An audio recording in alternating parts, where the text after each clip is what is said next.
evening, everybody. Welcome back to the LTL podcast. It is October 2023. I want to welcome back everybody to the live show. This is live right now. If you're hanging out, you can chat there in the chat to the right-hand side of the screen. I'm loving all of those yellow hearts in support for Chelsea. We have a lot of her friends watching this evening, and we do appreciate your support in coming to these streams. And my purpose here, I just want to go on record. Look, I don't know much about Chelsea personally. I've only known what I've known about her in the last 3 days on my own independent research. But I am so gracious that I've been in contact with some close friends of hers, and I'm in a group with them, and I basically just observe and let them talk. And I'll tell you this, they absolutely love Chelsea and they want Chelsea to come home. And their super sleuthing behind the scenes has been amazing. And I've kind of just taken a back seat to the chat and just really observed and listened. And, I have to say, they are diligently working to put clues together, information together, and get good relevant information out there so Chelsea can be found. So thank you to the friends that have reached out to me that want to partake. And I am just opening my platform to you. If I can get this case out there and talk about it and get it known, that's what my purpose and what I want to serve as my purpose to do this. Some great news. Now, finally, the mainstream media has picked up this story, which is really great. I've seen reports from News Nation, Law and Crime Network, and the Daily Mail, which is great. It's getting much exposure, and they have a lot more reach than LTL. But, I want to make sure that, us being in this chat, looking through information, talking with her friends, that we're helping as well, as much as we can on this little tiny podcast. We're trying to help as much as we can as well. So what we're going to do here is get into some of the mainstream media clips that have hit over the last 24 hours. I think it's relative to bring these up because we're learning more, and Chelsea's parents are talking a little bit more in these interviews, and we're learning a little bit more, and there's some information that's coming out. And I have one thing that's just been kind of concerning to me, or kind of makes my ears go up. So I want to review that a little bit. And then we're going to have Chelsea's friend come on at about 8:30, 8:45-ish, and just kind of give us some updates, because there's a lot of information and a lot of talking going on behind the scenes, but I don't want to be the one to talk about it. So I'd rather have her come on and reveal what she can talk about. And I think that's going to be really great for the panel as well, too. So let's get into the first mainstream media post. This is from San Diego News. It was about 4 days ago. I missed this one, but I thought it's very relevant to bring this up as well. They've done a really great story here. CBS 8 San Diego. Let's play this one.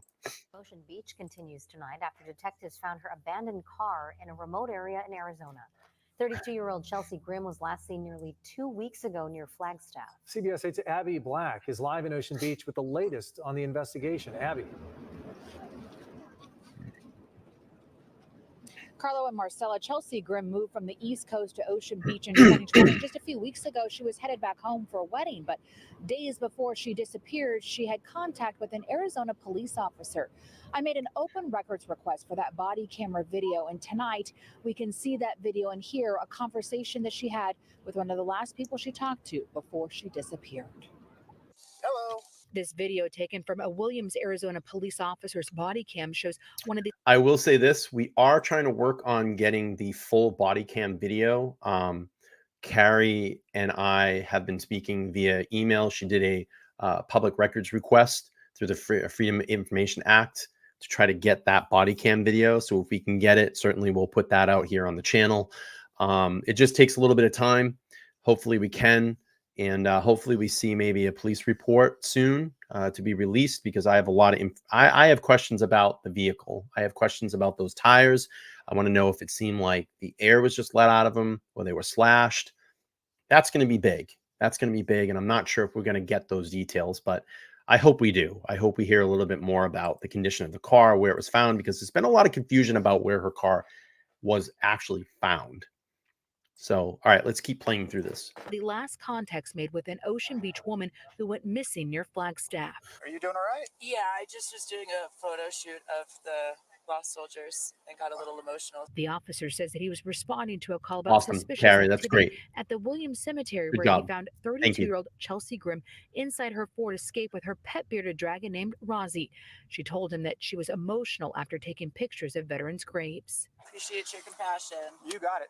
So yeah, just hang out here however long you want. A week later, Coconino County Sheriff's deputies were called to a remote dirt road west of Flagstaff near Ashfork, Arizona, and found Grimm's abandoned SUV in the middle of the road that's often used by hunters and woodcutters. Her car was locked, her clothes were inside, and 2 tires were flat. Do you think, in fact, when I say is she in danger, do you think that there's somebody else involved, that there's some type of foul play? It's certainly a possibility. We focus on both the person is potentially lost or that there's foul play. Sheriff Jim Driscoll says that Grimm's family reported her missing on October 4th after she left San Diego for a wedding in Connecticut and said that she was stopping to camp in Arizona. This is very unlike her. Chelsea over communicates. The sheriff says that they traced Grimm's steps back to September 27th when she met with a friend in Phoenix. The following day, she canceled a lunch, but that day she was reported to be disoriented when she tried to book a motel in Seligman, which is near Williams. She was trying to exchange euros. The sheriff also says that on the 28th, she spoke to a Williams neighbor in their driveway. That was the same night that Williams police made contact with her. Driscoll. See, this has been the most interesting thing to me is that she started to travel east. She went back west. She ended north. She went east again. It's almost like she's contemplating, should I go to Connecticut? Should I go home? Should I go to Connecticut? Should I go home? And she spun kind of a circle in that area for those couple of days. So that's very interesting to me. And you're kind of seeing it on this map here and the map that I've put together on Google.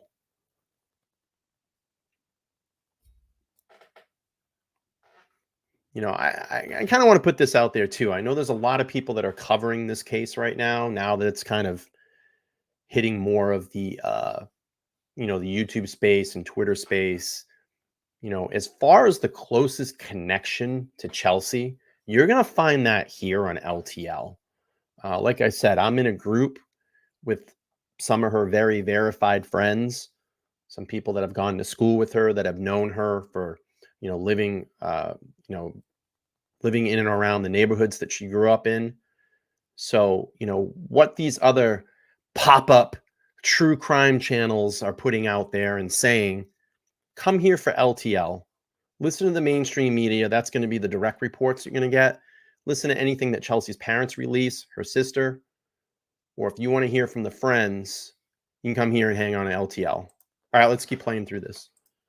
Says that her phone and credit card activity also stopped. 2 days later, a woodcutter told detectives that he stopped to talk to Grimm where her car was found. She didn't need any help, and she was out taking photographs. The sheriff says that they have hundreds of search team members in the air and on the ground looking for Grimm. Her family's pleading she's found safe. It's agonizing and heart-wrenching. The body camera video is about 9 minutes long now. In that video, the officer says that he suspects that he smells marijuana. She admitted that she did smoke it hours before, but police say that patrol officer told them that he didn't feel that she was disoriented and that she was safe to drive. Her registration was also about to expire, and he warned her to get that updated. Now, we also want to mention that the sheriff says that they have ruled out any ex-boyfriends. Marcella? Abby, so that sheriff's deputy that came into contact with her, you just mentioned, didn't say that she appeared disoriented, but we did hear the sheriff say that other people reported her being confused. Do you know anything about her mental health at that time through family sharing? I asked the sheriff about that, and he says that the family told them that she had struggled sometimes, but they did not feel that was anything definitive or worrisome at the time. But the sheriff says the contact that she had with some of the people leading up to her disappearance, she may have been going through an episode. But Marcella, or anyone listening or watching right now, if you have any information about Chelsea Grimm or her disappearance, call the Coconino County Sheriff's Department. That number is 1-800 388-7888. Marcella. There's such a big search effort going on. If she's found soon. Thanks so much. Jeez, that plane drowned everything out, huh? Holy smokes. All right, let's go up here. And this is from Law and Crime Network. This was posted late last night. We actually watched this in my members only, but we're going to play it here for the subscribers. Series and you're going to hear more of that 9-minute body cam video in here. A lot more conversation here. I'm trying to do a series on the lost and the forgotten people in this country. Yeah, no, I get it. Now missing herself, this body camera video is one of the last known sightings of Chelsea Grimm, a California woman who vanished. I'm not very well. As every day goes by, it's harder and harder to stay positive and upbeat, and we try to keep focused on the end goal, which is to bring Chelsea home safely. What started as a cross-country road trip quickly turned into a parent's worst nightmare when 32-year-old Chelsea Grimm went missing without a trace.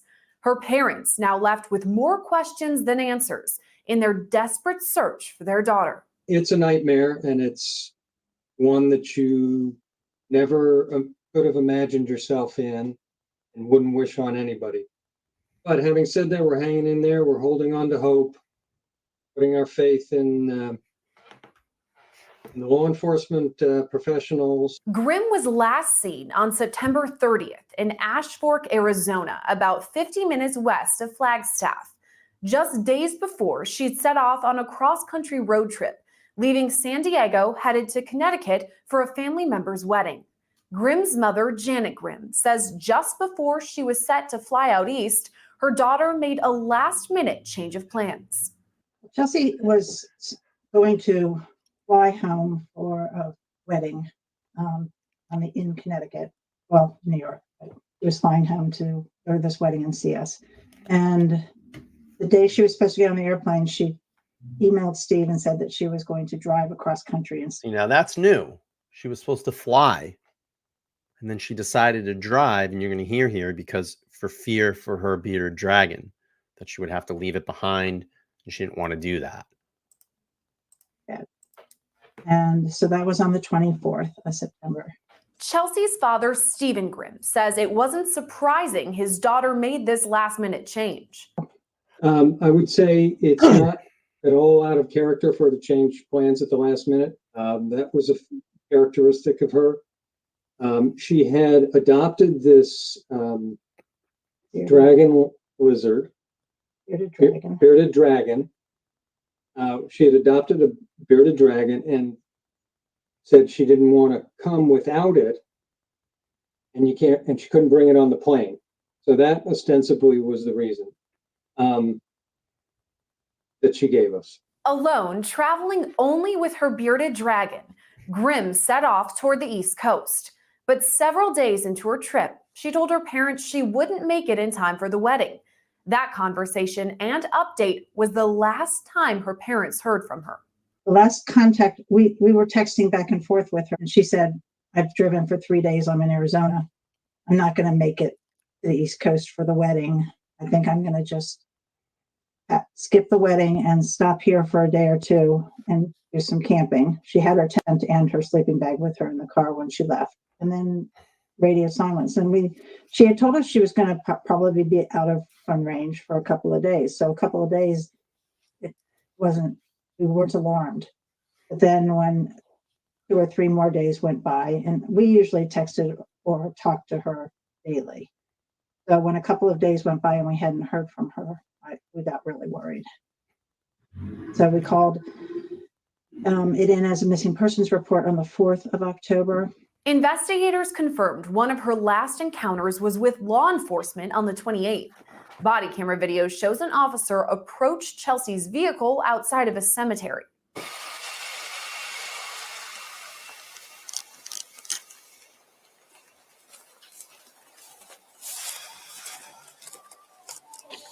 Hello. Hello. How are you doing? I'm okay. How are you? I'm doing great. Are you doing all right? Yeah, I just was doing a photo shoot of the lost soldiers and got a little emotional, so I was crying before I got back on the road. Chelsea can be heard telling the officer she's a bit emotional after working on a photo shoot about fallen soldiers. Yeah, okay. I'm just making sure someone called it in. So. Oh, I'm sorry. No, you're quite all right. I mean, I was just doing a photo shoot. Yeah. Packed up. I'm gonna leave soon. Okay. But I just didn't want to drive like that. Sad. I got you. You've been smoking a little bit of marijuana? Earlier today. Yeah. Okay. Yeah. Cool. Do you have your license on you by any chance? Yeah.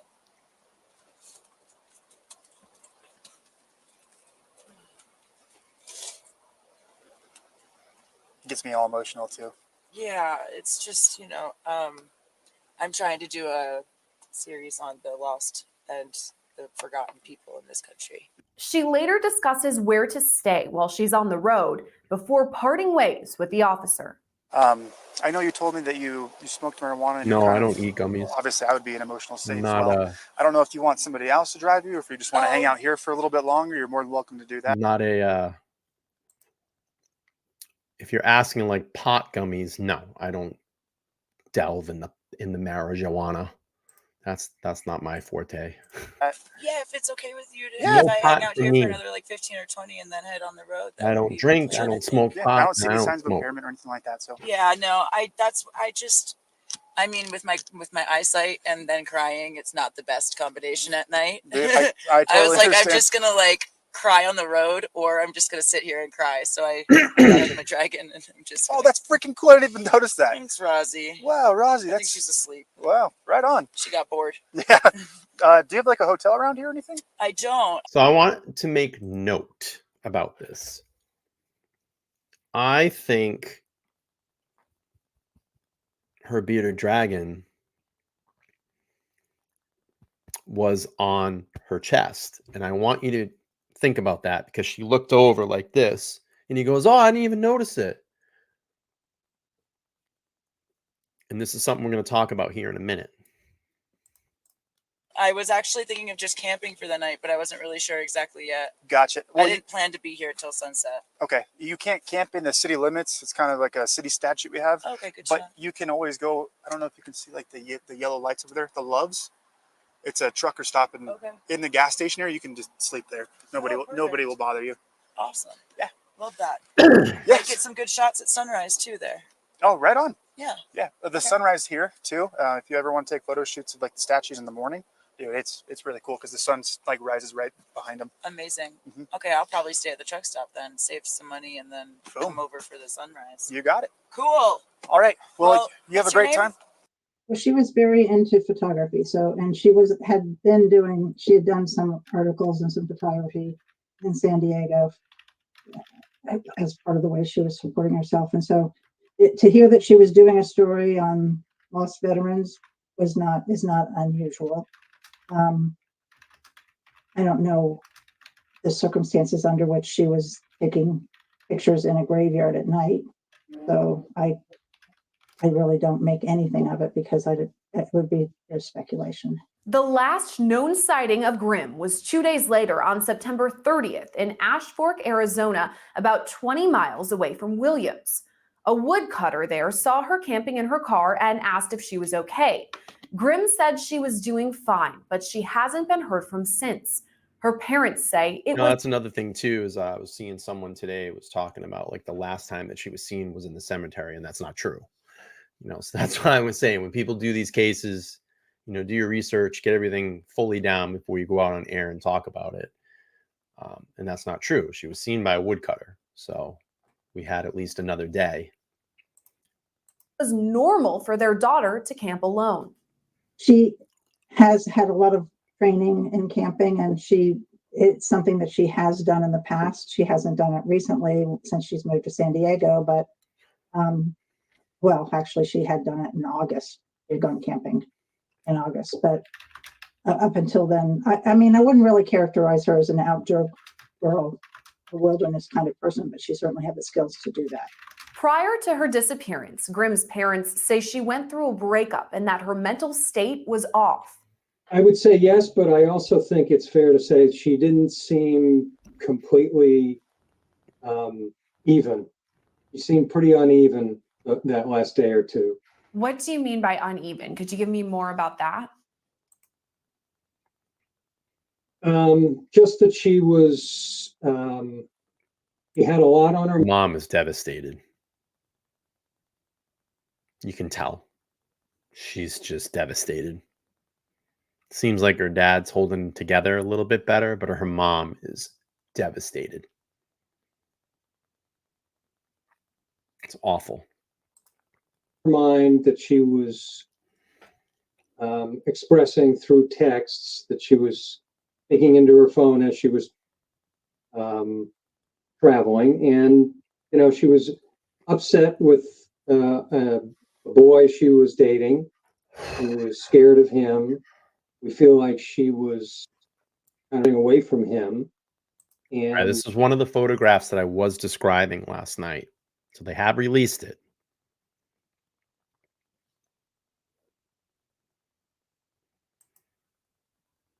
I think overall, that was affecting a lot of her mindset. They had broken up, and he had posted things on social media, etc. So they're very well aware of him. But as to Chelsea's state of mind, I think it was affected by him and their breakup or the way they departed. But Stephen Grimm says he doesn't believe his daughter would hurt herself. It's not inconceivable, but we really don't think that was her state of mind when you look at what she was saying to us and that sort Her of mom is devastated. You can tell. You can tell on the body language.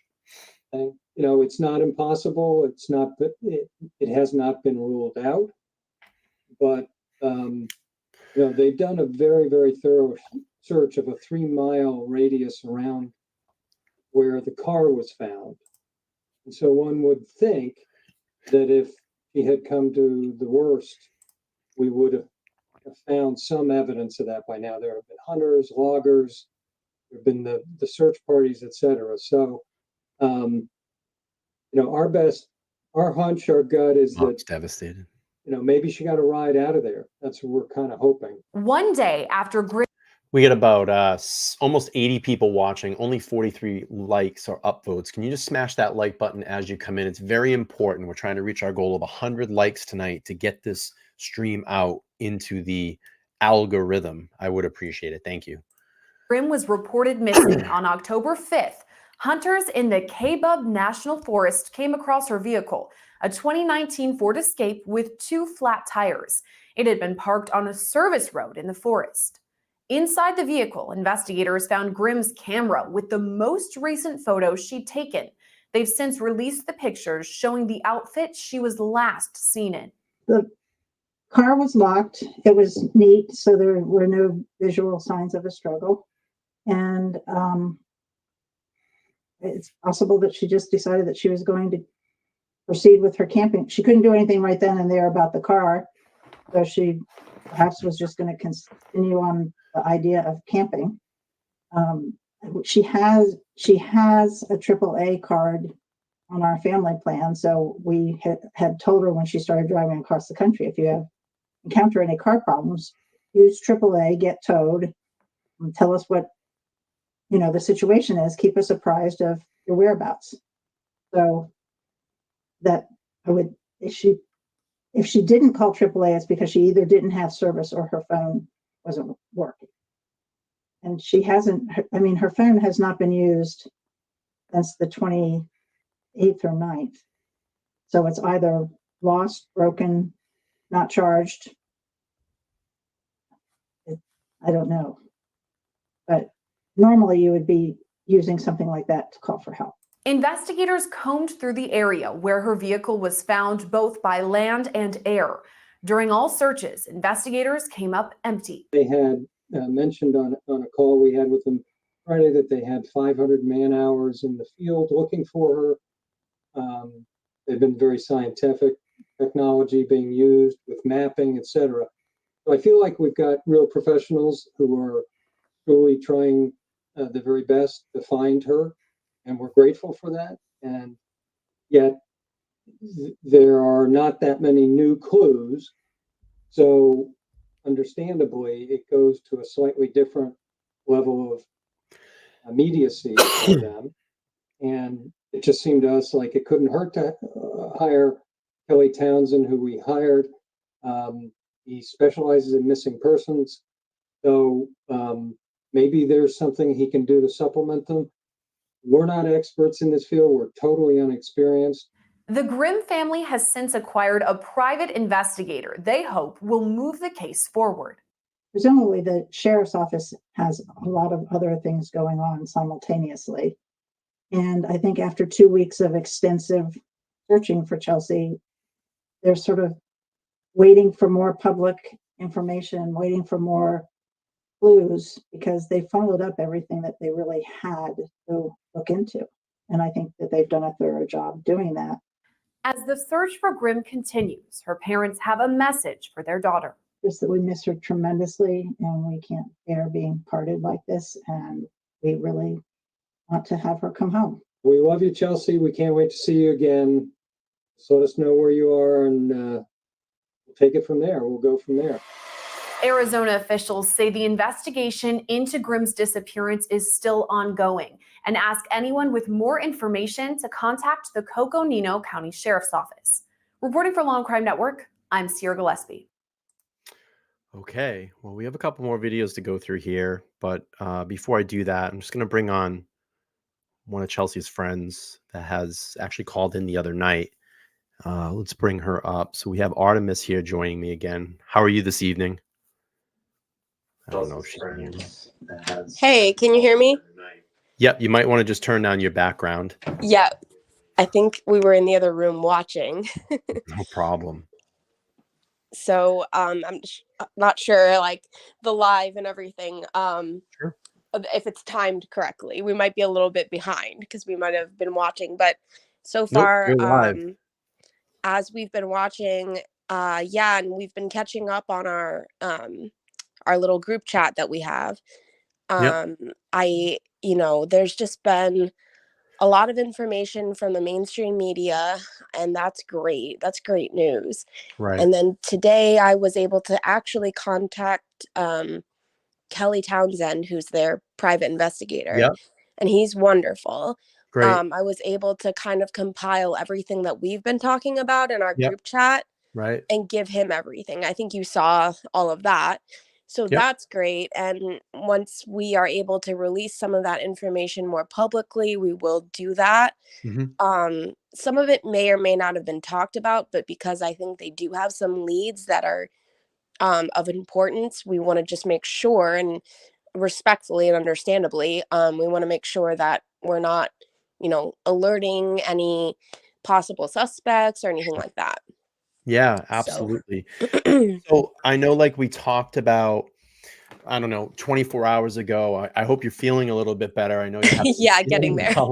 And I appreciate you doing this. And I don't know if you heard at the very beginning of the podcast, is that I really appreciate you all reaching out to me and accepting me in that group. And again, I said that I haven't really been talking much in there. I've just been mostly observing. And I have to say, it's probably over a dozen people in that group, maybe a little bit more. I have to say, I can truly feel in my heart when I look at that chat, you all really care for Chelsea and want her to come home. And the super sleuth thing that's been going on there has been amazing. And, the slew of information has been fantastic. So I want to commend all of you in that chat. And again, just thank you for allowing me to be in there. Yeah, thank you. I think adding you was a great ad. We had a couple more ads that, might have been more just linked to some of us. Sure. Not necessarily directly friends of Chelsea's, but people we thought would be beneficial to be in that group chat. Mm-hmm. Yeah. And that was a great idea. Some of us were like, should we be inviting these people on? But it turned out to be a really good thing. Yeah. And, and like, as I said, and as I said here, I personally don't know Chelsea. Obviously, I know 3 days of what I've been doing is streaming and reading about her and doing some, doing some research on, on her and kind of getting to know her through there. I can't speak for her. I can't speak to her as a friend, but my whole point was to just open my platform for you all to get information or to get her story out there. And I wanted to be the liaison between that and allow you all to do this. So that's kind of my sole purpose in doing all of this. Yeah, and that's wonderful. And I did catch a little bit before I went on the StreamYard, you just talking about, how you are not the mainstream media, of course, and they're going to kind of overshadow a little bit, unfortunately, the smaller channels and people, like you. And you are someone who, and I can vouch for that for anyone listening, you are someone who is connected to the people that know her. Yeah. And so if people do want, to listen to someone who isn't just, putting speculation out there, then obviously your stream is a great place to go to. Yeah, I appreciate that.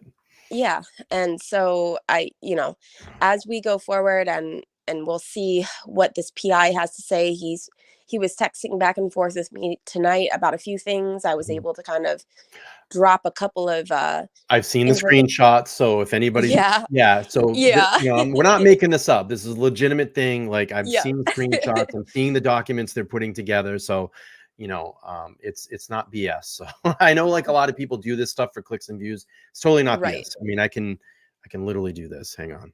I'm not going to show the chat, but I can show, like, the chat. Like, here's our chat. So I think you can see that there's a chat. It's a lot of people. I think at this point it's more than, it's definitely more than a dozen people at this point. Yeah, it's probably 20 or so when I looked last. 20. Yeah. So let me ask you a question. So we spoke maybe 24 hours ago. How are you feeling now versus 24 hours, 48 hours ago? Are you on a different path in this investigation, or feeling maybe a different way of what might have happened or what could have happened at this point? I think there's a mix of a bunch of different emotions, because we're all feeling a couple of things. I think I can speak for most of everybody in that group, is that some of us are still feeling, and rightfully so, very frustrated. And then a lot of us now, I think, are feeling really just motivated. We're like, okay, enough's enough. Let's figure this out. And I mean, I even said to someone tonight, I'm not sure if it was the PI or who I was talking to, like, at one point I was like, should we go out there? We feel, I'm on the East Coast. I've got twin babies and my life here, and I just was sick for 5 days. So it's hard for me to, and you don't want to step on the family's toes either. So it's a little bit like, but you want to do something, and you would hope to, if that it were you, or, someone would do this for you. So you would want to do the same for them. And Chelsea, and all of our experiences with Chelsea have kind of spanned over the last 15 plus years. And we all went to boarding school with her. Most of us did, at least. Some of them in the group are neighbors, some are friends from other walks of life. But there's some friends that live in Arizona, right in and around that area, exactly. So it's, but our bond that we created within our, I guess, our boarding school experience mainly, like, that was a unique experience. And, that's not something that we need to focus on right now, but that was a unique experience. And I think that is, that's never going to fade away. I think all of us now coming together, after so many years. It's funny. I watched the chat and you're all like, oh my God, I haven't talked to you in a while. It's so good that you're in here. I think that, and I want to put this out there. I think the great thing about what I've seen in there is, I only have a certain level of sleuthing that I can get to connected into these social media platforms, but you all have direct connection into all of these people and direct connection with Chelsea. So you're able to look at things that may be private to me, on her social media platforms, but you all can go in there and say, hey, did you see this? Or you'll screen grab something and shoot a picture out. So I think that's been really fascinating to me, watching the chat. Or conversations like, text messages that she might have sent to some Right. of us before she went missing Right. or anything like that. Like, we have all of that. And I shared all of that with the PI Yep. today. And, that it's all in the right hands. And I think I didn't go on last night, but before, I might have mentioned in the live the first time I went on that I Sure. did talk to law enforcement and gave them Okay. pretty much the majority of the information that we've been talking about as well. Mhm. So, like, law enforcement should be on top of it. The PI now has all of our information. Um, and whether or not it's helpful or redundant, I don't know. It seemed to me that, he was eager to know what we were talking about and the information, and asked a few questions and was texting me throughout the night. So that's a good sign That's a in good my sign. mind, because it's like maybe we're getting somewhere and we can get answers I don't soon. think And I don't think there ever we'll can see. I'm be. just hoping that we wake up. Right. I don't think that there ever can be in this situation too much information, because you never know. The smallest thing may Right. lead to the biggest discovery, and I think it is good that Right. you're all, sharing and talking about the information. Let me ask you a question. Tell me about how you met Chelsea and how long you've known her for. So I met Chelsea, and with a majority of the people in our group had Yep. met Chelsea when we all went to boarding school together. Okay. Years ago. Oh my gosh, I graduated, I think, in like 2008. Okay. So that was the last 2 years of high school for me. Some of us, it was, different years, but it was a very specific experience. I'll kind of just leave it at that. And Mhm. that um, it was a boarding school up in Montana, and and that also is where she probably got a lot of her wilderness experience that our parents talk about. Mhm. Um, so I can just attest that Chelsea, at least as far as my knowledge, she's not like this avid camper or outdoorsy girl. She might have dabbled in it a little bit in recent years, because she lives kind of now in that Yeah. she moved from the East Coast to the West Coast, and she's, and I've dabbled in it a little bit too, like in the last 15 years, between the time we were at boarding school and the time we were, now I'm 33 years old. You're so So old. I know, I feel old. It's like high school feels like forever ago. Yeah. But last I spoke to Chelsea, it was about a year ago, and she had just gotten her license. And we're kind of in the same field. Like, I was going into equine therapy, and she was going to be a licensed counselor. And someone else that we knew from Monarch was also getting her license, that was very closely connected to her. And Mhm.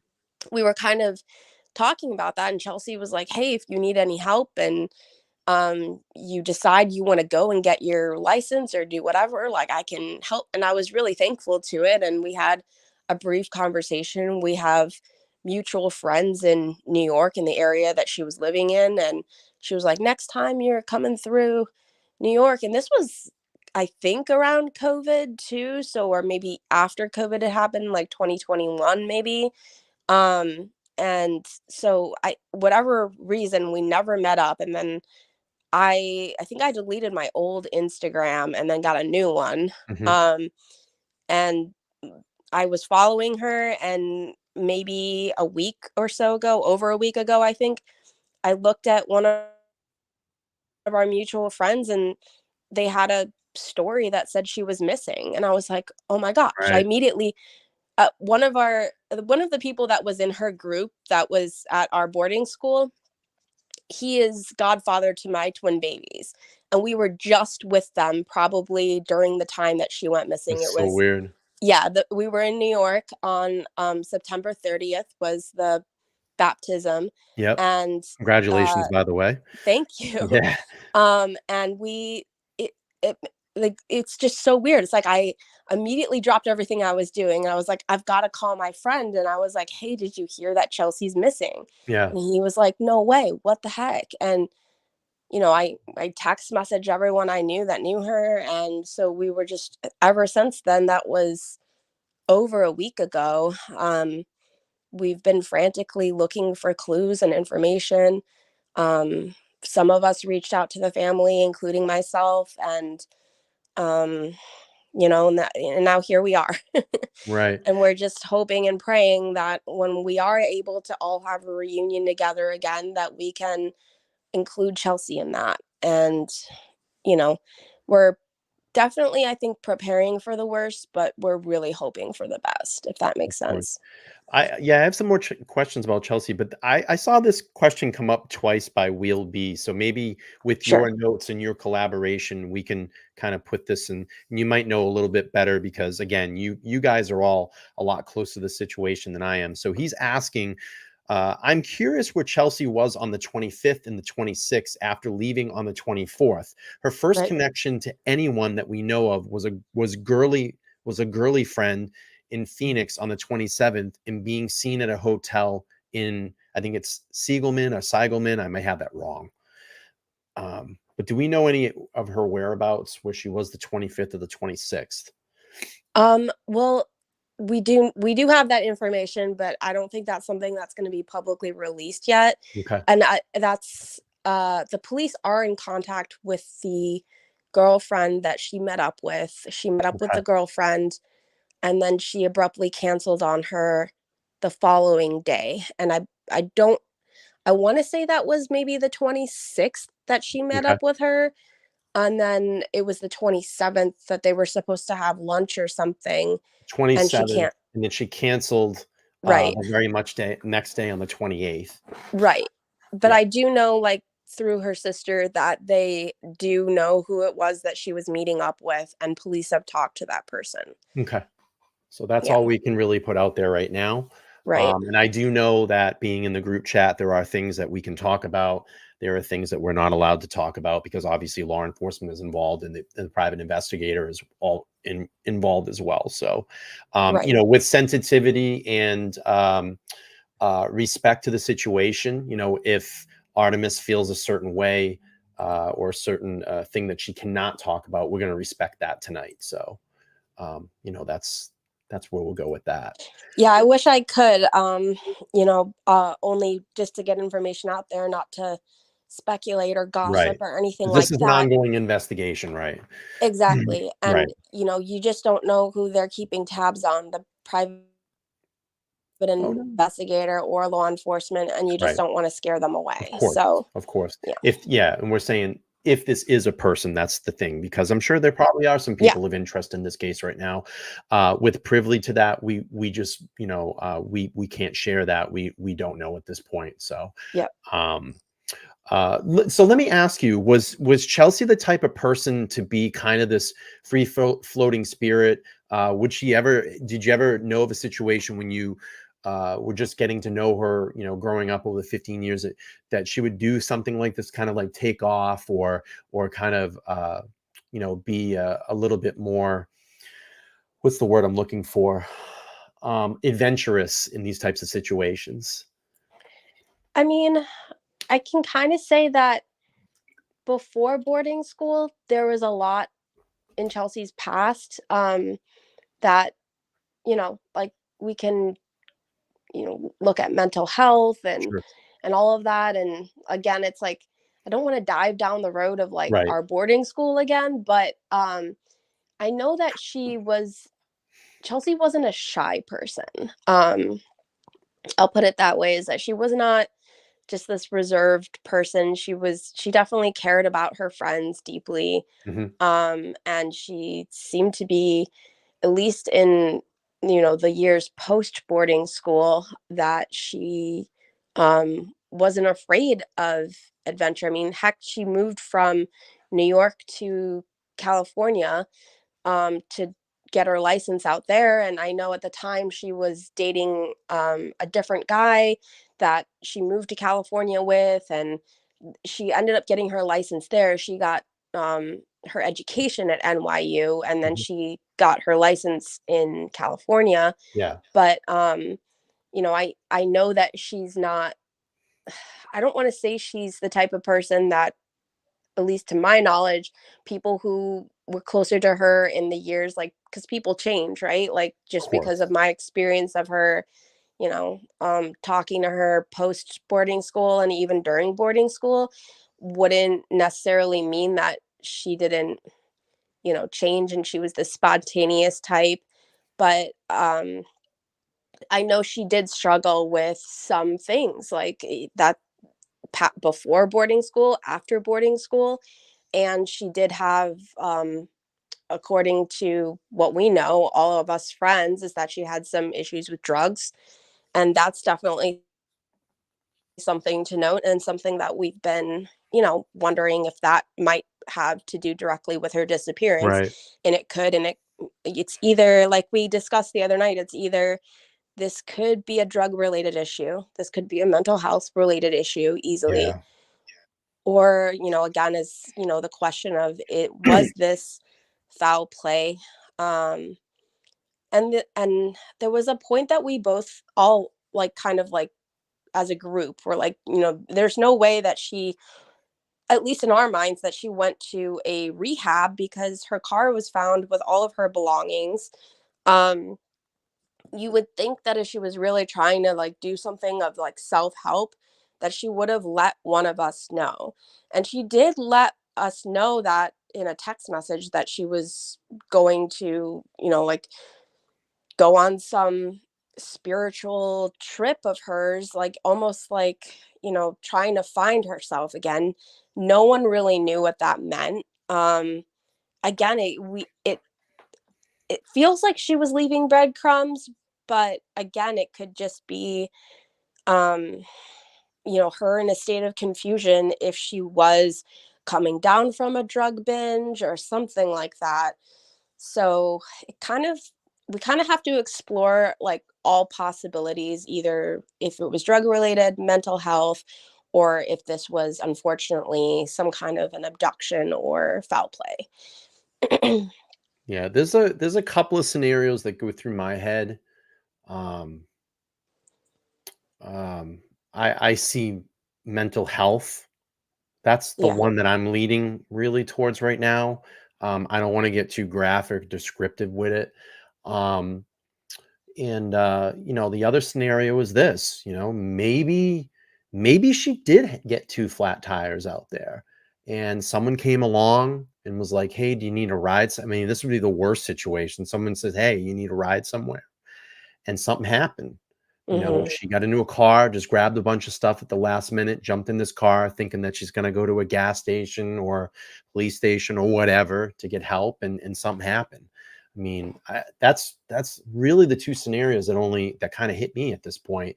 Um, but I lean more towards the mental health, and I think the thing that bothers me is her travel of path of travel. It's almost like, she starts out, she's heading east, then she turns around and goes west, and she goes back east again. She goes west, then she starts traveling north, almost like northwest, to go back towards home. It's just, to me, it seems confusion. Like she's spinning a circle. Like, should I go to Connecticut? Should I go back home? Should I go to Connecticut? Should I go back home? And then, obviously the body cam footage we see, she's upset. She's visually upset about something. And I almost thought the officer interaction, she was kind of being dismissive a little bit, but she was trying to be really nice about it and not be rude or call any attention to herself. And that's kind of Hmm. what I got from it. And again, this is just my view. When I look at it, I'm not speaking for anybody, but that's kind of what I pick up on. And Yeah, I agree with what you're saying. I think also the not only the sporadic movement in her travels around the Arizona area, but what we were kind of connecting the dots is, like, her sporadic movement around the California area. sure. What we think, we're not sure, but, like, she left on the 24th, and then it took her to get, like, almost 3 days, and then she had called her parents and said, all right, I'm not going to be able to make it to the wedding, this was too much of a Right. drive, I'm just going to kind of hang here in Arizona. Yeah.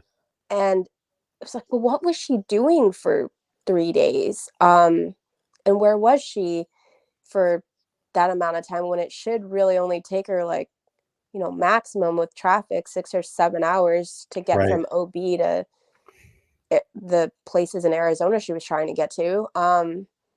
it doesn't really add up. So we were wondering, was she trying to, go to LA, make a pit stop in LA, and then like go over to Arizona? It's really kind of hard because we don't have any exact.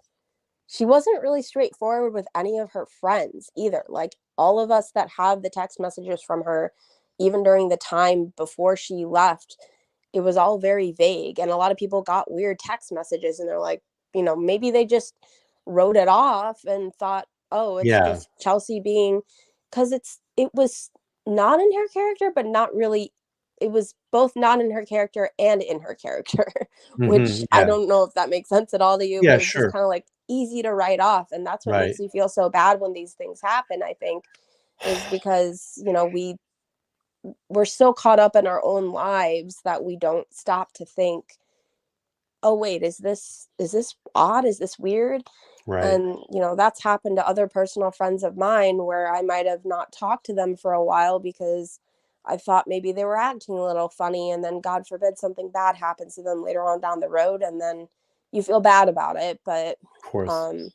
you just never know what's going on in somebody's life when you're not really paying that much attention. Yeah, let me just take a quick pause here real quick, just because we're getting a lot more people coming in the room. If you're just joining us this evening, we're having a conversation with one of Chelsea Grimm's friends. She goes by the screen name Artemis, and really want to just welcome her, and thank her for coming on the panel. Her and I have been in some conversations for the last 48 hours. I'm in a verified chat group with about 20 of Chelsea's friends that have grown up or been close to Chelsea over the last 15 years or so. And it's been very nice that Artemis would take this time and join us on the panel. Just want to make sure that we're just very, very respectful here in the LTL chat. This is a person that doesn't have to come on the panel, and she's lending her time to be here to get Chelsea's story out and tell us a little bit more about Chelsea and some of the investigating that they've done over the past 2 weeks here. So we want to make sure that we're respectful in the chat. I see other people in the chat. They're from some other streams that are fighting in here. If you're just going to do that, you can leave the chat, because we don't want that type of conversation in here. And, we're trying to be positive and productive here, because this is not about fighting on other streams. This is about Chelsea in this very moment. So I just wanted to take the time to do that and just let everybody know about that out there. So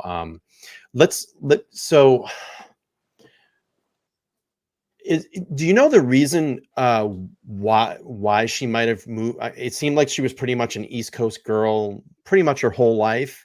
Was there anything that brought her out into the California area? Do you know anything about that? I'm not sure, but I would think that it might have had to do with her ex-boyfriend. I won't name his name. But I think he was a musician. Sure. And I don't know if that was one of the reasons why. Also, we do have some mutual friends from our boarding school that a good chunk of them actually live in the California area. I have no idea if that is or isn't part of the reason why, but it could just be that it was them as a couple deciding to move to California. I know they moved as a couple. And then they broke up a while back, and I know he's involved in the investigation. If anyone's listening and like wondering, he's very much cooperative with law enforcement, and they don't suspect him at all. So, but yeah, I think that probably is why. And maybe just a change of scenery for both of them, because I think they met at NYU. I'm pretty sure. And then they decided they were gonna move to California. And I think he's currently living on the East Coast again. So she decided to stay in California. And, I think the rest of that story can kind of wait until further information comes out.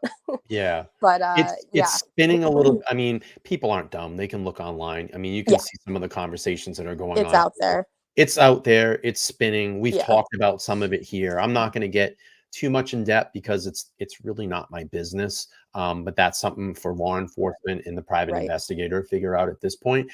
So Avery has a question here, if you don't mind, and maybe we can give a little context. So she says, have there been any updates tonight on Chelsea? I know a PA, they may have updates. So maybe you actually probably could answer a little bit more than I could because you're connected to the PI. So Right. No, he is working really hard. I think this guy is the type of guy that works around the clock. yeah, He was very welcoming of me when I spoke to him on the phone earlier, and then he was like, "Yeah, just text message me, and here's my email." Sent him that's a great. pretty extensive document that I put together this morning, and he was really appreciative of that. But what he did let me know is that he is working on some stuff. So I Good. do think, I don't know for sure when, but information will be coming out. So he's kind of just crossing his T's and dotting his I's right Sure. now, and then he's having some conversation with key players in this Right. live conversation, and then we'll see what comes of it. And it's also up to the family what they decide they do or don't want to be released to the public at this time. Right. Yeah, I mean, that's the benefit of a PI is that they don't have other cases like law enforcement have, so they can just solely take on a case and concentrate and focus on that, laser focused on it and get to some answers quicker and obviously work along with law enforcement to pass that information over as well too. So that's really great. Yeah, I mean, it's a crazy case.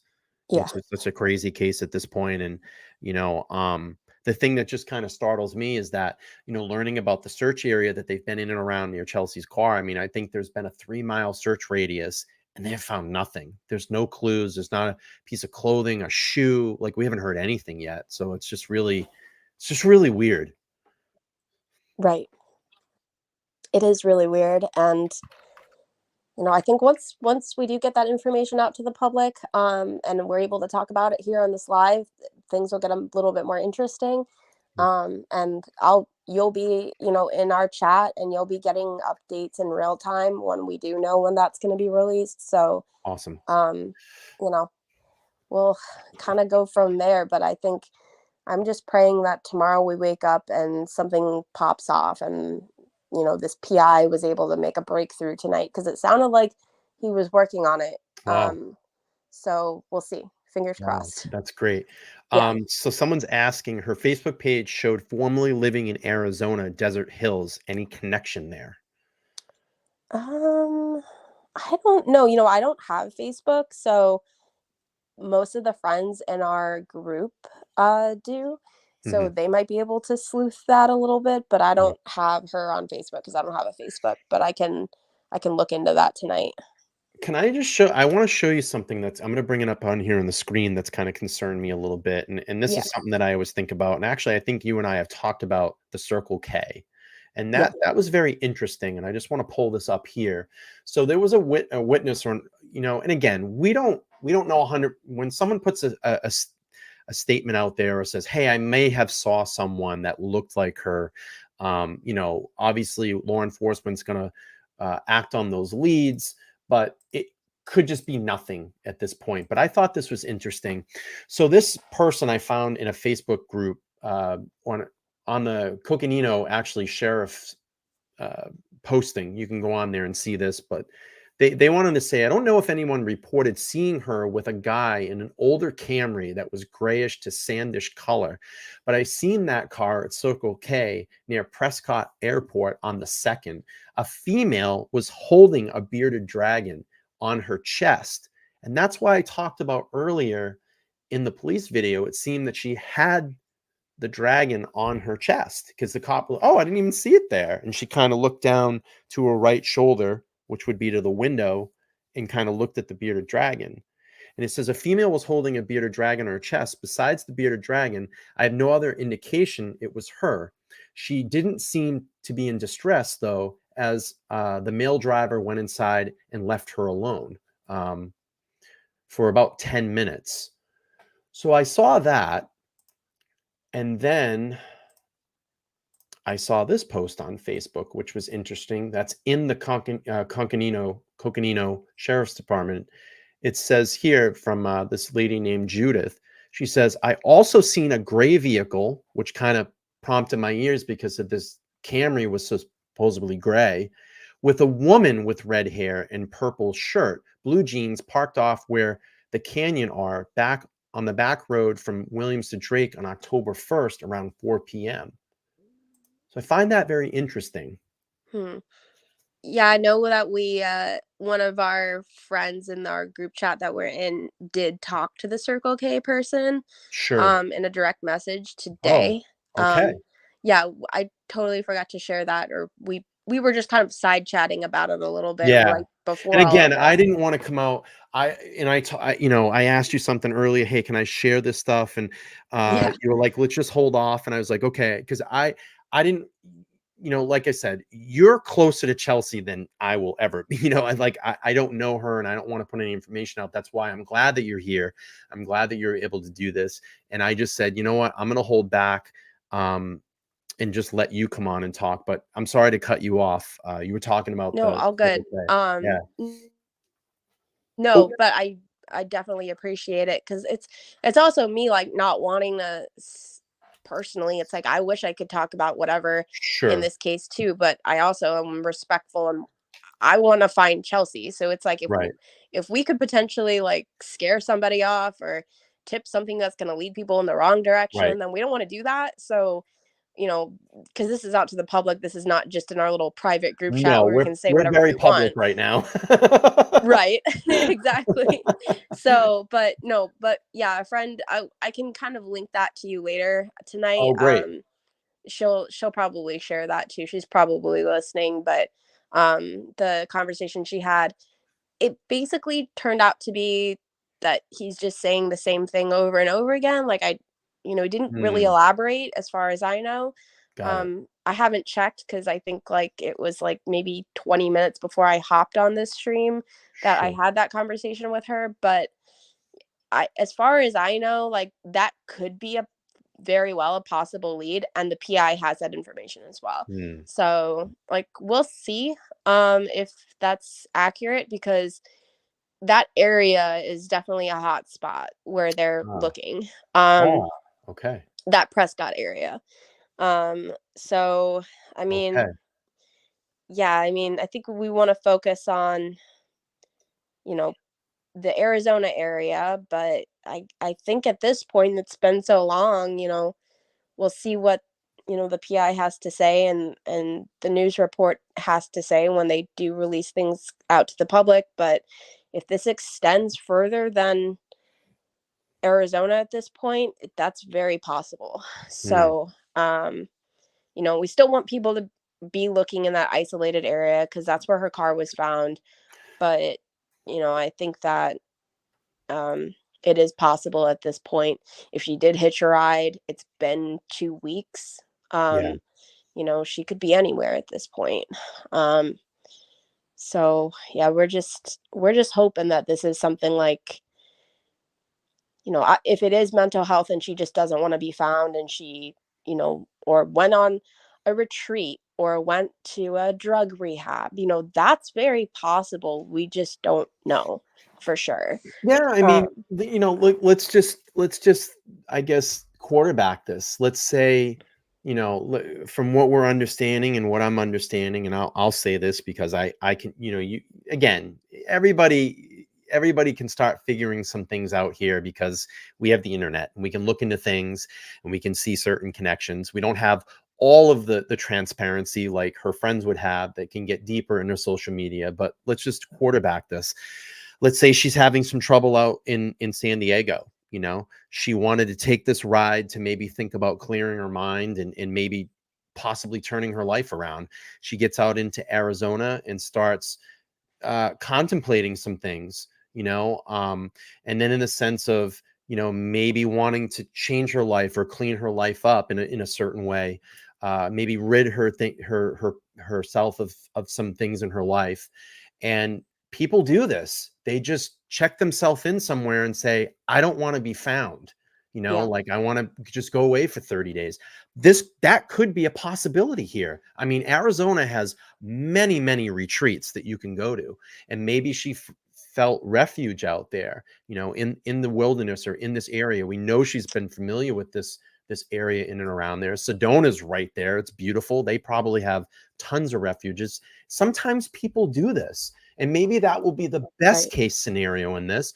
And she wanted to make it look like, hey, you know, I've just kind of disappeared, you know, and Yeah. you know, 30 days later she pops up, and you know, that could be a possibility. Yeah, who knows? Like maybe the flat tires, like she did get like legitimately got flat tires, Sure. and she got a ride to where she was going, which was a retreat. And Sure. that's why the radio silence. Mhm. You know, who knows? But she did go on a retreat to Arizona.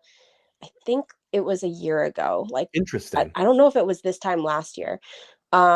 We can touch more on that in the group chat, but I know Sure. that she did go on some kind of like, I think it was like a I don't know if it was a self-help thing or what it was exactly, but it was definitely in Arizona.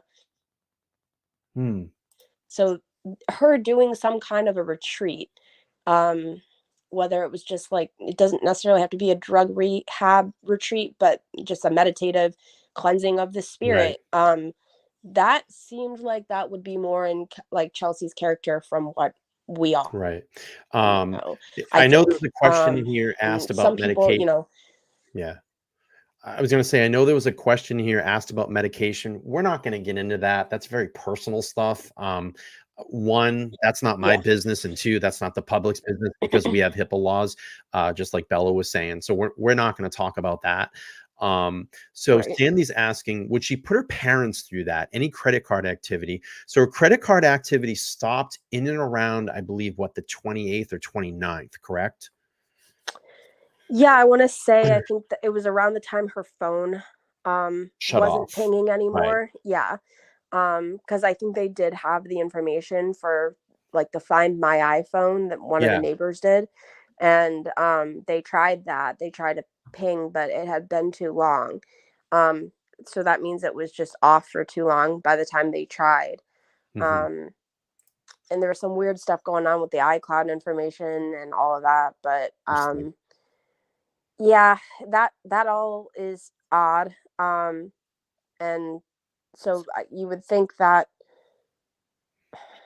you know, if someone's not making payments, right? Like they're not using their debit card or any, like, did she have cash somewhere? Did Right. she take out cash? Like, you know, using a debit or credit card isn't the only way to, you know, pay for things, but you know, you'd have to have a cell phone or a credit or debit card or cash Hmm. these days. So, I don't, yeah, we don't know. Something again, I'm sure the PI is looking into that Yeah. and looking into, you know, who she talked to last. They can subpoena all of that. They can subpoena the phone records and find who her last text message was sent to. That could be raising some eyebrows and putting them more in the, you know, camp of looking at some of these leads they're looking at. So Yeah. yeah, I know. I think you're right. I think you're right that, you know, this could be either a mental health crisis. She could be out of rehab and just doesn't want to be found, Mhm. or this could be something where someone did something a little bit more sinister, Right. or even if it was an accident and that person freaked out and, you know, again, like we're speculating Sure. obviously, but you know, if that were the case, then that could be another possibility. That happens a lot as well. So, So I had a text question come in from one of my viewers, and they asked me if the FBI is involved. Not that I know of at this point. And I don't know if Artemis knows this. I know that the Coconino Sheriff's Department is involved. They have the private investigator that's involved. But as far as the FBI, um, I don't know anything about that. And then I just want to answer this question really quick from Wheels. Wheels is asking about, do we know if they fully investigated the CCTV at the Love? I would think they have, because the only reason I would say that is that's something that's talked about in the video, in the 9-minute body cam video. So I'm sure that they've gone there. They've pulled CCTV video from there. You know, I'm sure they've scoured the area in and around that 3-mile radius to where any of those gas stations would be.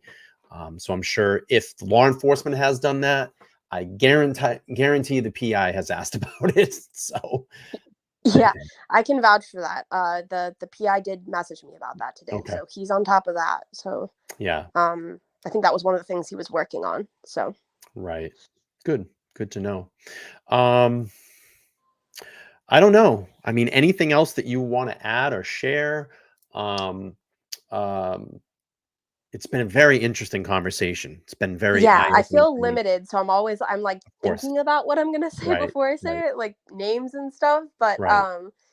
uh, I think it was a great conversation. Mm-hmm. Definitely can get some people's wheels turning out there. And obviously, if anyone listening has any information, please call it into the Coconino County Sheriff's Department. That's your best bet to tip. And then hopefully we can reconvene in a day or two and have another conversation, and hopefully by then they'll have released some of this information we're talking about. Of course. Do you have a couple more minutes to hang out? Sure, yeah. Okay. And then I think I'll probably have to relieve my other half because he's juggling the 2 twin babies right Okay. now. Why don't we do this? I'm gonna let you go. I don't want to hold you off on the babies. No Um, worries. but I listen. I want to thank you for your time. I hope that we can reconvene. I have a important stream coming up tomorrow night. I may take a day off or two, let this settle a little bit, and then you know, if you have anything that's new, let me know in the chat. We'll fire up a stream, and anything that you can release that's you're able to talk about, of course, vetted through the parents, and we just want to be sensitive in that nature as well. And maybe we have some new tips that come in through law enforcement. Yeah. Yeah. That sounds like a plan, and we can definitely chat in the group tonight. Yep.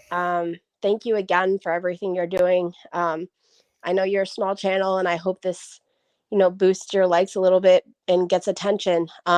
Because for Chelsea and you are doing some very honest, integrative work. So I thank you for that and applaud you for that. And we'll definitely be in touch these next couple days.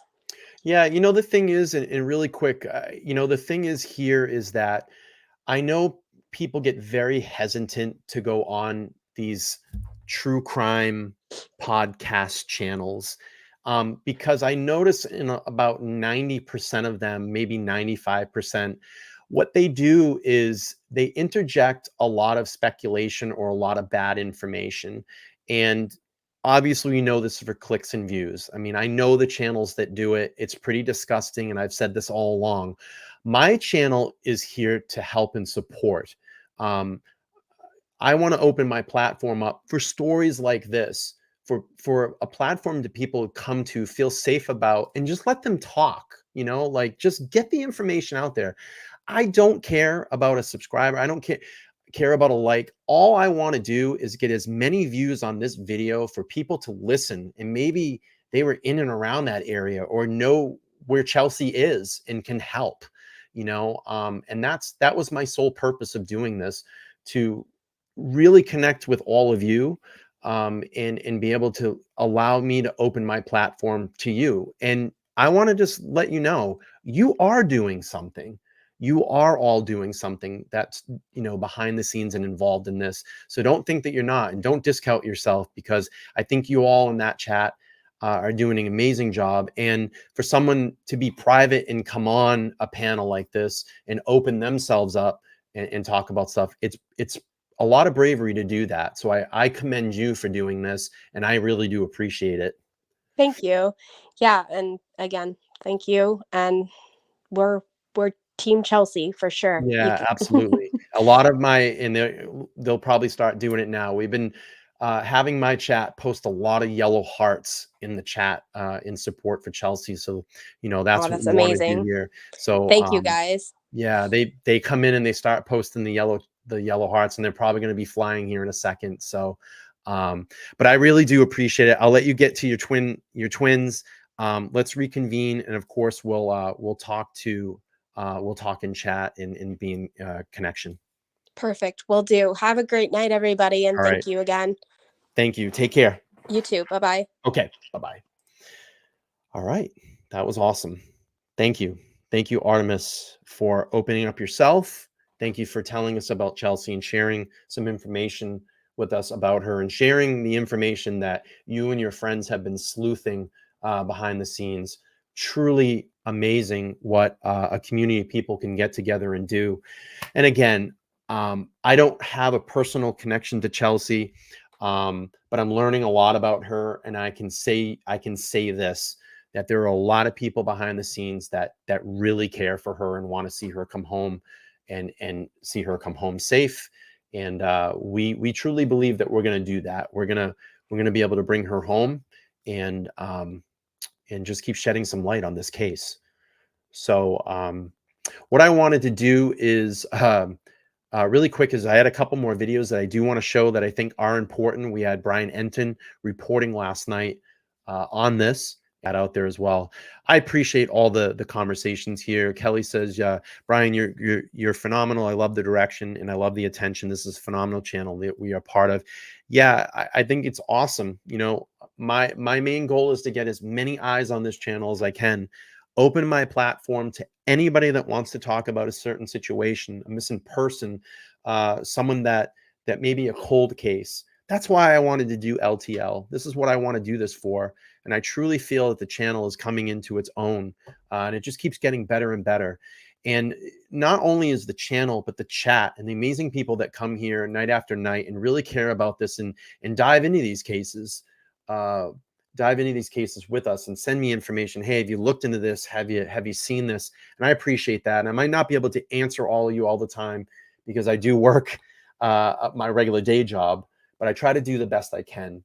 And I try to acknowledge as best as I can. But I just want to pull this up. That was really great. Danielle says, Brian, you're absolutely the best. And thank you for getting this info to help find Chelsea. Absolutely. And that's our main goal here. And I will continue to do these streams until Chelsea comes home. You know, that's what we want here. And Chelsea, if you're watching, you have a lot of friends and family that care about you. And we just want to see you come home safe. If there's something that I can do, you can reach out. You can reach out to me. If you have anything that I can do to help you reconnect with your family or your friends, I'll put my business line out there, 774-855-9400. Please reach out to me. Let's get you back home. Let's get you home safe. If you are in any type of trouble or distress and you're seeing this, reach out, because there are people that truly care for you and want to see you come back home. And that's why we're doing this. That's why we're doing this. So let's do this really quick. I'm going to pull up those videos really quick. I think it's important to go over these. Again, Brian Enton was reporting last night, and we'll take this from News Nation. We got a couple, and then we're going to end the stream. And then tomorrow we're going to prepare for a completely opposite stream of what we're doing here. We will have the ever so loved and ever so controversial Turtle Boy on tomorrow to talk to us about his particular situation with the Karen Reed story and Karen Reed case. And that's going to be an amazing stream as well. So I urge everybody to come over and check out that. But let's go here and check out Brian Enton's reporting. What stream do I have up? Here we go. He had met up with a friend in Phoenix, I believe. Have you talked to that person? Were they able to give any information about sort of her state of mind or what was going on? Yes, actually, our other daughter talked to her at great length, and she shared a couple of emails.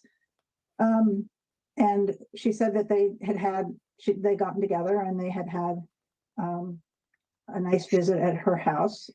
And Chelsea and she were going to brunch the next day, but So this is about the friend that she met up with in Phoenix.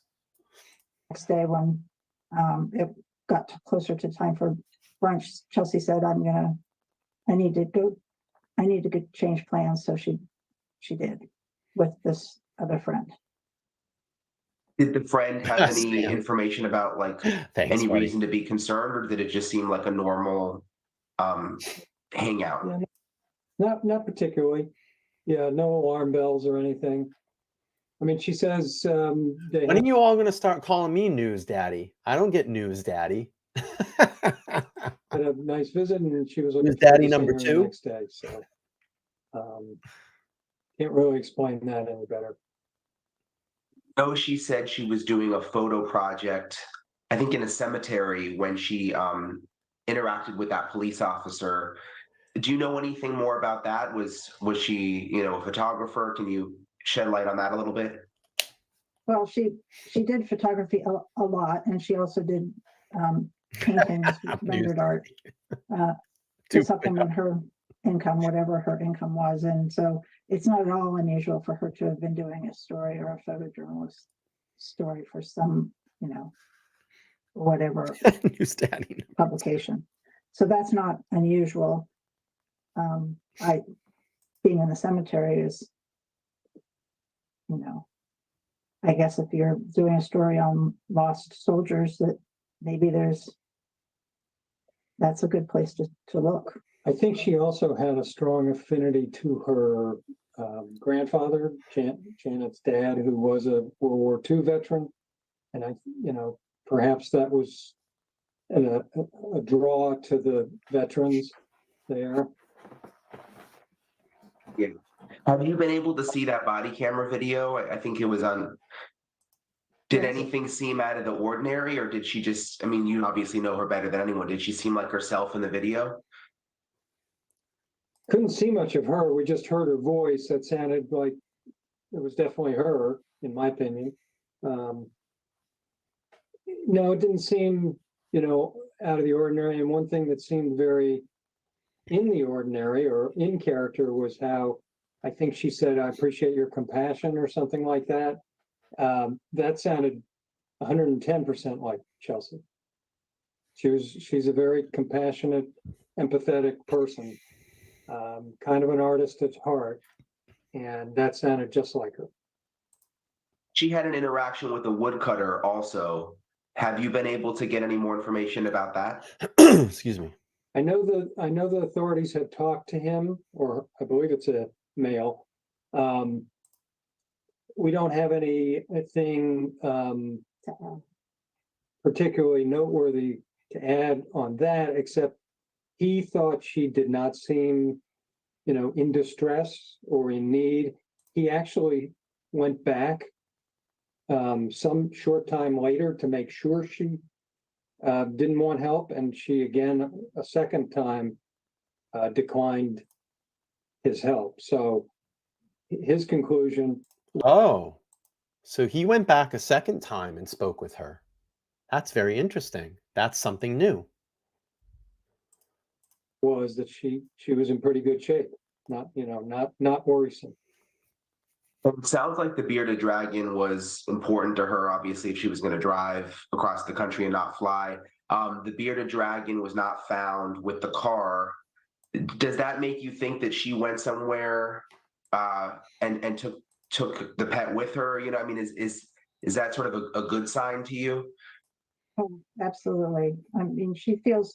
Chelsea has always had special spot in her heart for children, elderly people, and animals, and she would never leave an animal in a car. She just wouldn't do it.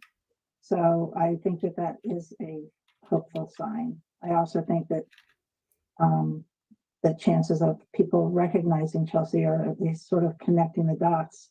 If they see somebody with a bearded dragon, they're going to take an extra look at that person, because it's unusual to be carrying around a bearded dragon, usually on her shoulder. It would definitely stand out. So that's a good thing for people to look out for. Right. She also had a very distinctive tattoo on her left arm, which was a vine with leaves on it that sort of wrapped all the way around her lower arm. So another visual clue. Have police given you any other information? Is there anything else people watching this should be on the lookout for in a certain area, or are there any other tidbits that they've been able to give you? I wish there were. there is a chance she got a ride out of there. She seemed to have left that car of her own volition in an organized way. It was locked. She had taken her wallet and we think her phone and her sleeping bag, among other things, along with the bearded dragon. So the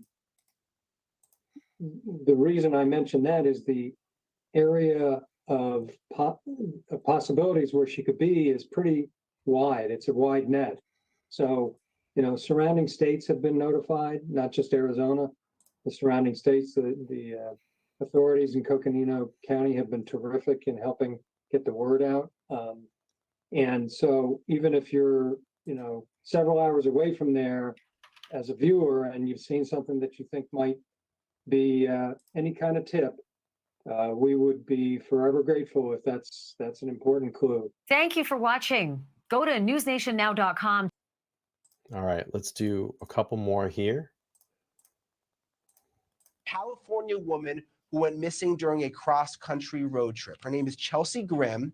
She left her home in San Diego on September 24th, headed for a wedding in Connecticut. She was traveling alone with the exception of her pet bearded dragon. Remember that, the pet bearded dragon, because that sort of comes into play with this whole thing.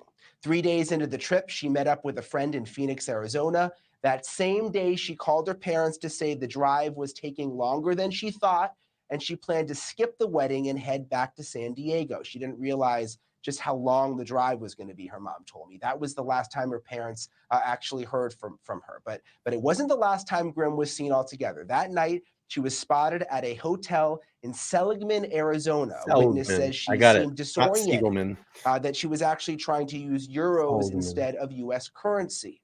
On September 28th, a police officer responding to a report of a woman acting suspiciously found Grimm in her car at a cemetery, and that was in Williams, Arizona. She told him that she was working on a photography project about missing soldiers and that she had gotten emotional. She told the officer she planned to camp in her car that night.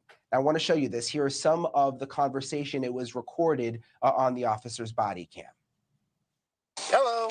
Hello. How are you doing? I'm okay. How are you? I'm doing great. Are you doing all right? Yeah, I just was doing a photo shoot of the lost soldiers and got a little emotional, so I was crying before I got back on the road. I was actually thinking of just camping for the night, but I wasn't really sure exactly yet. Gotcha. Well, I didn't plan to be here till sunset. Okay. Just hang out here however long you want. You're good to go. Awesome. Okay, so 2 days later, on September 30th, a woodcutter saw Grimm camping in her SUV, and that was near Ashfork, Arizona. He said she seemed okay. On October 4th, Grimm's parents reported her missing. The next day, October 5th, hunters found Grimm's SUV. It was abandoned. It was in the middle of a dirt road, and that was also outside Ashfork, Arizona, where she had spoken again to that woodcutter. That was 5 days earlier. This is what's very strange. Both tires on the right side of the SUV, they were flat.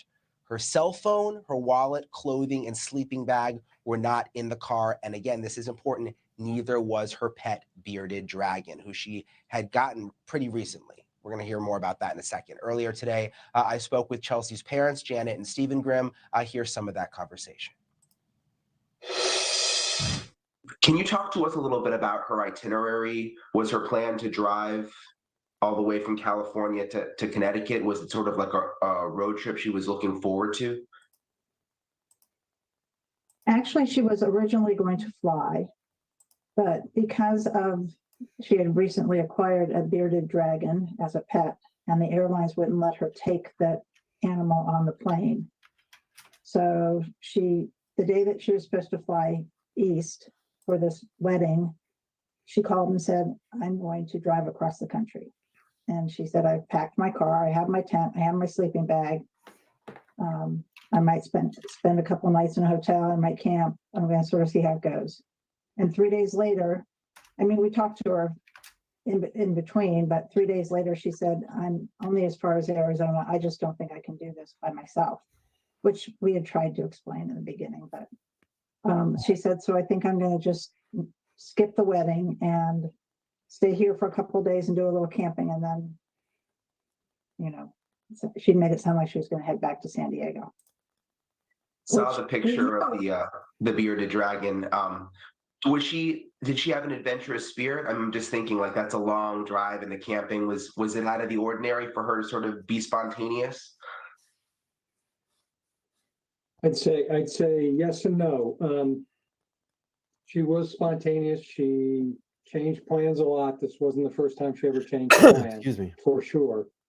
The magnitude of this adventure, quote unquote, of driving across the country, was a lot, even for Chelsea. And we said we thought that was too much. And if she wanted, we'd help her fly from Phoenix home, or, she had a friend in Phoenix that she could leave her car with.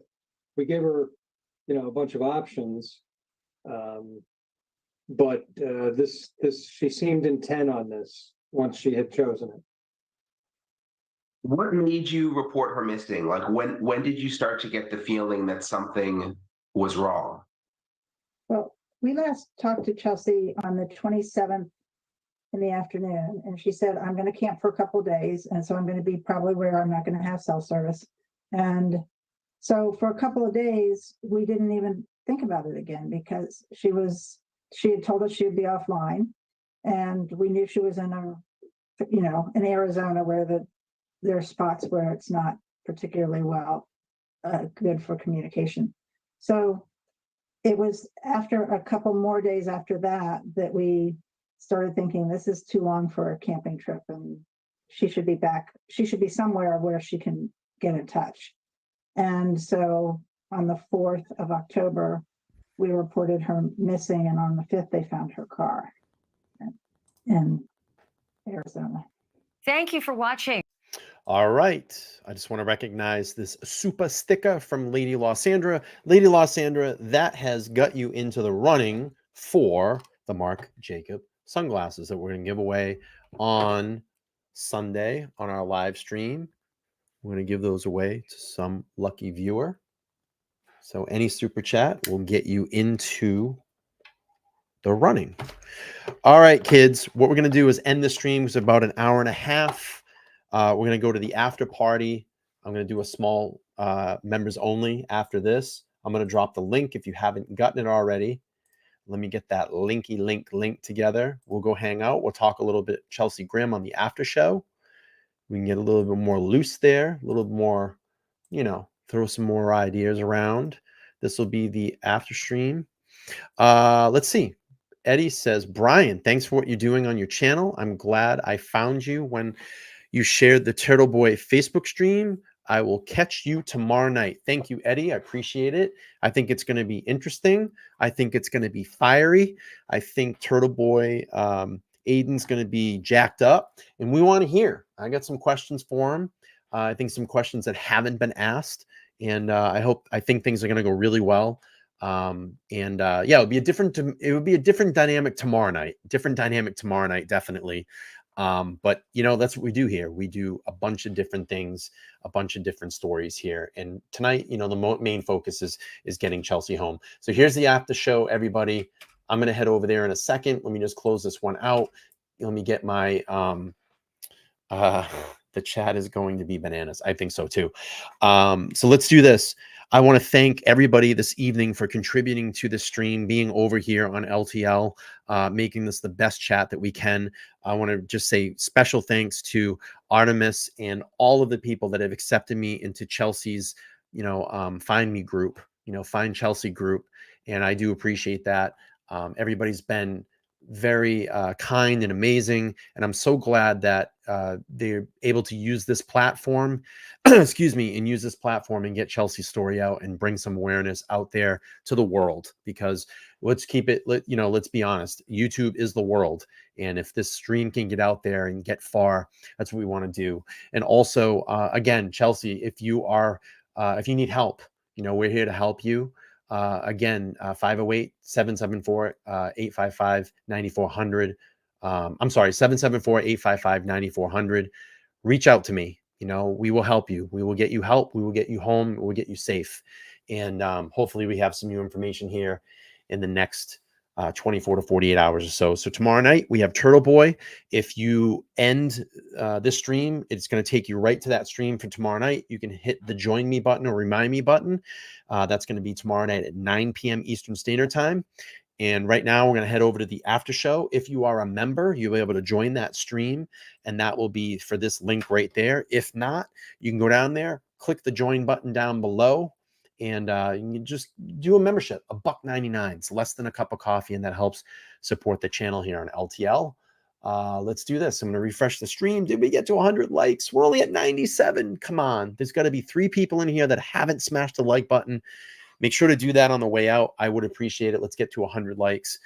Okay, friends, we're going to head over to the after stream. I'll see you over there. Thank you, everybody in the chat, for being respectful, being here tonight. And we will continue to spread the awareness for Chelsea. Thank you all. See you in the after party in a second. Peace.